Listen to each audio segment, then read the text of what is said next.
కొబ్బరికాయ కొట్టి వచ్చిండే సైంటిస్టు ముహూర్తపు షాట్ తీసి ఆఖర్లో గుమ్మడికాయ కొట్టడంతో సినిమా షూటింగ్ పూర్తవుతుంది. ఆ విషయం మాకు తెలుసులే. కానీ నారావారి షోలో డైరెక్ట్ గా గుమ్మడికాయ కొట్టేస్తారు. చెప్పేది క్లియర్ గా చెప్పు, కొటేషన్స్ ఉంటే వాట్సాప్ లో పంపు. షూటింగ్ పూర్తవుతుంది. అది ఎలా సాధ్యమని ఆశ్చర్యపోతున్నారా? చెబుతా వినండి.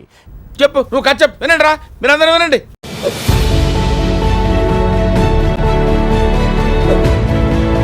ఏం జరుగుతోంది, ఏం జరగబోతోంది నాకిప్పుడే తెలియదు. ప్రభు హరి రామ్ కృష్ణ రాధం జగన్మోహన్ రెడ్డి వారికి ప్రభుత్వాలు ఇస్తున్న డబుల్ బెడ్రూమ్ ఇల్లులు ఎలా ఉన్నాయో ఈ రోజు గృహ ప్రవేశాలండి. ఏంట్రా ఇది?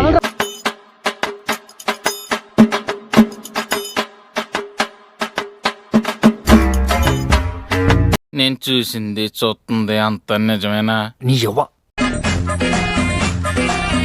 రివైండ్ రివైండ్ చేయి. క్లోజ్ కళ్ళు. ఇంకా ఇంకా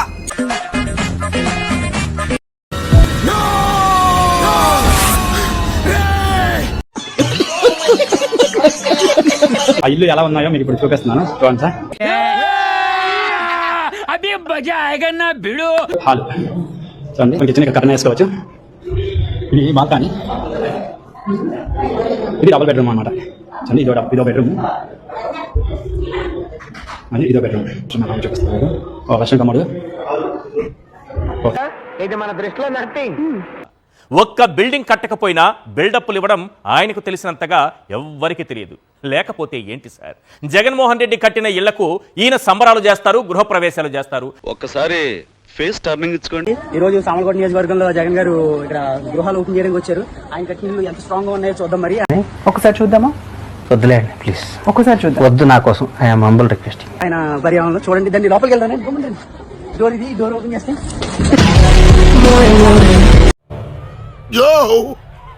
చూసుకోబల్లా తొక్కేస్తాండ్రు అంటాండ్రు. ఈడికి తొక్కేసుకుని మా మీద వేస్తారు హేట్రా. రాజా, ప్రతి చిన్న విషయానికి టెన్షన్ పడిపోయి ఆరోగ్యం పాడు చేసుకోకు. నేనున్నాను కదా రాజా, నువ్వు ఎందుకంత టెన్షన్ పడుతున్నావు? గజం భూమి సేకరించకుండానే ఇల్లు కట్టడం సాధ్యమవుతుందా? ఇటుక, ఇసుక, సిమెంటు, స్టీలు ఇవేవి లేకుండానే ఇల్లు కట్టడం సాధ్యమవుతుందా? గోడలు కట్టకుండా, స్లాబ్ వేయకుండా, రంగులు పూయకుండా ఇల్లు పూర్తి చేయడం సాధ్యమవుతుందా? ఇదంతా ఎందుకు సార్? 10 రూపాయలు ఖర్చు పెట్టకుండానే ఇల్లు నిర్మించడం సాధ్యమవుతుందా? వాడు చెప్పే మాటలు చాలా చాలా ఎరగడ్డ హాస్పిటల్కి వెళ్ళినా మెంటల్ తగ్గలేనంత పరిస్థితి ఉంది. ఎందుకు సాధ్యం కాదు? బ్రహ్మాండంగా సాధ్యమవుతుంది. చెప్పు. ఎవరో కట్టుకున్న ఇంటి ముందు మీరు గుమ్మడికాయ కట్టండి, లేదా ఆ ఇంటి గోడలకు మీ నేమ్ బోర్డు అతికించండి. ఎవరైనా వచ్చి అభ్యంతరం చెప్పినా, ఈ ఇల్లు మీది కాదు పొమ్మని బయటకు గెంటేసినా వెంటనే చంద్రబాబుకు చెప్పండి. పిచ్చి బాగా ముదిరిపోయిందిరా మీకు. ఆయన మీకు తప్పకుండా సపోర్ట్ చేస్తారు. ఎందుకంటే ఆయన చేస్తున్న పని కూడా అదే కదా. నువ్వు చెప్పేది నాకు అర్థం కావట్లేదు అన్న విషయం నీకేనా అర్థమవుతుందా?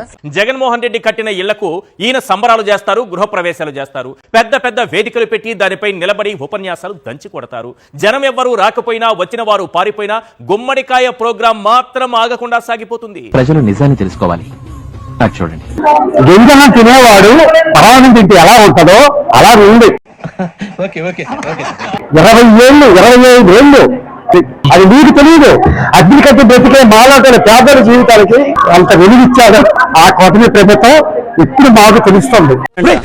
కమ్ములు పత్రబాబు చెప్ప మా కుటుంబాన్ని బలపరిచి అప్పుడు ఈ గవర్నమెంట్ ఉన్నప్పుడే మాకు అలవాటు చేశారు.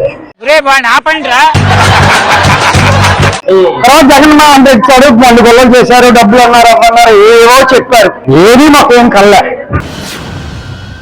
ఇప్పుడు ఎక్కడ కొట్టాలరా? నిన్ను కొట్టకుండా పనే మార్గం లేదా? మళ్ళీ ఈ కూటమి ప్రభుత్వం గెలిపించుకుంటే మాకు చంద్రబాబు నాయుడు గారు మళ్ళీ హయాంలో మళ్ళీ మాకు వచ్చింది. హృదయపూర్వక ధన్యవాదాలు కాదు, తల వంచి ప్రణామాలు.